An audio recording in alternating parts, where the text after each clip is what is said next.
Donc, pour finir, je vais vous donner un témoignage. Dieu a fait beaucoup de choses dans ma vie. Je n'arrêterai pas de témoigner. Ce n'est que le début, bien-aimé. Reste connecté, partage, likez surtout. Abonnez-vous. Parce que je vous promets qu'il y a des choses, il y aura des gens qui vont passer pour témoigner. Soyez abonnés, comme ça, dès que je suis en live, automatiquement, vous êtes avertis. Donc, la petite cloche, n'oubliez pas. Il y aura des gens, il y aura des moments où des gens vont passer en direct pour témoigner. Parce que j'appelle tout le monde qui veut témoigner Dieu. Même si ce n'était pas avec moi, si tu n'as jamais eu l'occasion de témoigner Dieu, si tu veux le faire avec moi, viens, on peut le faire en vidéo cachée. Donc ce que je vais témoigner aujourd'hui, moi je n'ai pas honte de témoigner de ce Dieu. J'étais autre temps, appelée stérile. Bien aimé, ma première fille n'a que 11 ans.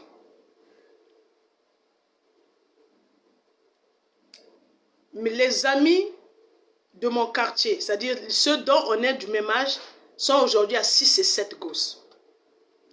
Et moi, le diable m'avait condamné d'être stérile, de ne pas avoir d'enfant. J'ai consulté beaucoup de serviteurs de Dieu.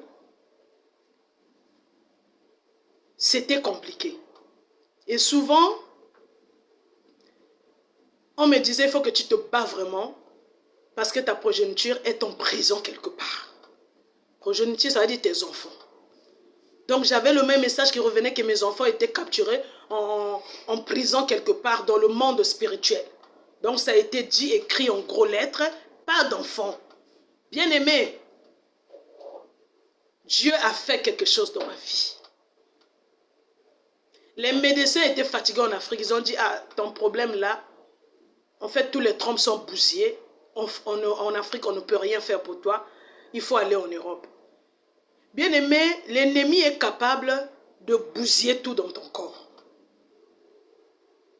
Et il peut faire voir ça à travers les scanners, les échographies.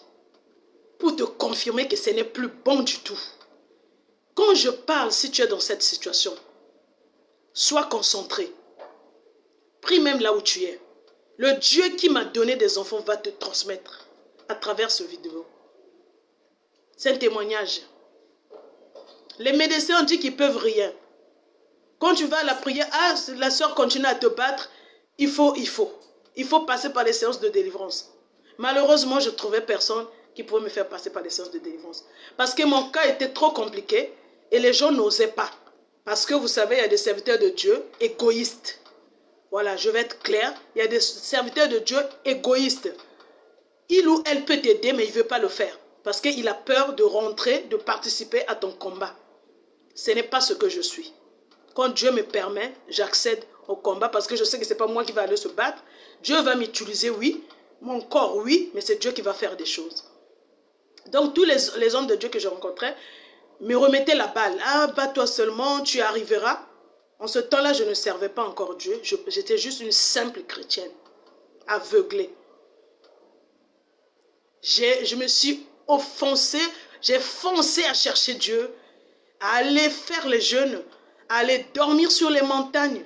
Je passais des nuits sur les montagnes pour chercher la face de Dieu. Parce que j'avais dit à Dieu, mes enfants doivent sortir de la prison. Je dois enfanter parce que dans ta maison, la Bible dit qu'il n'y a pas de femmes stériles. Il n'y a pas de femmes stériles dans la maison de Dieu. Dieu n'a pas créé des femmes stériles. C'est l'ennemi qui a volé quelque chose en toi qui fait que tu n'arrives pas à féconder. Tu dois passer par les délivrances. Peu importe le temps que ça va te prendre, mais passer par les délivrances et aller racheter, prendre tes enfants là où ils sont en prison. Si c'est ta matrice qu'on a volée, Dieu est capable d'aller prendre ta matrice et remettre.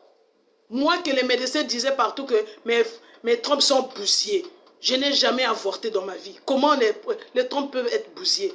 C'est les manières de l'adversaire bien-aimé. À force de prier Dieu, de croire, de chercher ma délivrance, quand j'entendais seulement qu'il y a un pèlerinage sur la montagne, je ne manquais pas. Bien-aimé, aujourd'hui je témoigne, mais On était nombreux dans ce cas. Et nous tous, nous avons fait des enfants. On a suivi les instructions de Dieu. On a cherché la délivrance. On a pris des tisanes aussi. Parce que les tisanes, ça aide.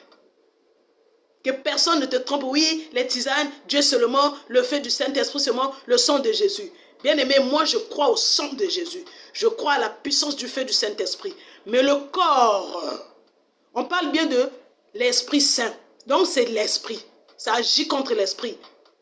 Le sang de Jésus, ça va agir contre le sang. Mais le corps, là, a besoin d'un traitement, bien aimé. Et on peut donc profiter de ce que Dieu a créé. Dieu a créé les plantes, c'est pour nous. C'est notre héritage. Nous ne pouvons pas laisser notre héritage chez les féticheurs seulement et les marabouts. Nous aussi, on a le droit de bénéficier, de profiter de l'héritage de Dieu. Les plantes qu'il a créées. C'est avec ça qu'on fabrique des médicaments, des comprimés que vous buvez. Et pourquoi pas naturellement les préparer et les bénir, prier et boire. Ça va faire parce que c'est à Dieu. Ce n'est pas du mal. Donc j'ai pris beaucoup de tisanes aussi. J'ai fait tout ce que l'Esprit disait, fais ça, je fais. Et aujourd'hui, j'ai des enfants. Donc si tu es dans le problème là, bien-aimé, je te jure qu'avec Dieu, tu peux devenir, tu peux enfanter. Avec Dieu, il n'est jamais trop tard. Dieu est capable de faire quelque chose. Il sait qu'est-ce qu'il va créer pour t'emmener à la maternité. On voit des témoignages des femmes de 62 ans mettre au monde, 50 ans. Il n'y a pas d'âge chez Dieu. Sarah elle-même, elle a fait à quel âge? Prenez l'exemple de Sarah. Fortifiez votre foi à travers ce témoignage. Cherchez la délivrance. Dieu a peut-être, l'ennemi a peut-être caché, il a peut-être fait voyager. Il a fait quelque chose, bien aimé. N'accepte pas cette condamnation. Et aussi, je vous conseille, s'il y a quelque chose dans la vie qui ne marche pas, même si je ne parle pas de maternité, c'est peut-être le travail, c'est peut-être le mariage, refuse cette condamnation et va arracher ton mariage là où il est en prison. Ne reste pas là en train de pleurer, bien-aimé. Le temps passe. Nous sommes tous de passage sur terre. N'accepte pas de mourir sans enfant parce que l'ennemi ne veut pas que tu sois heureuse. Refuse déjà l'esprit de stérilité et cherche les solutions dans n'importe quel moyen. Dieu pourvoira pour le reste et tu seras maman. Sors de ton silence. Réveille-toi à travers cette vidéo.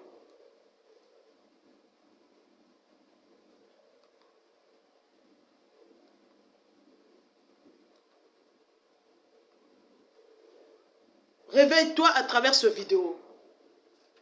Réveillez-vous, réveillez-vous. Il te perd le temps. Moi que vous voyez combien de mariages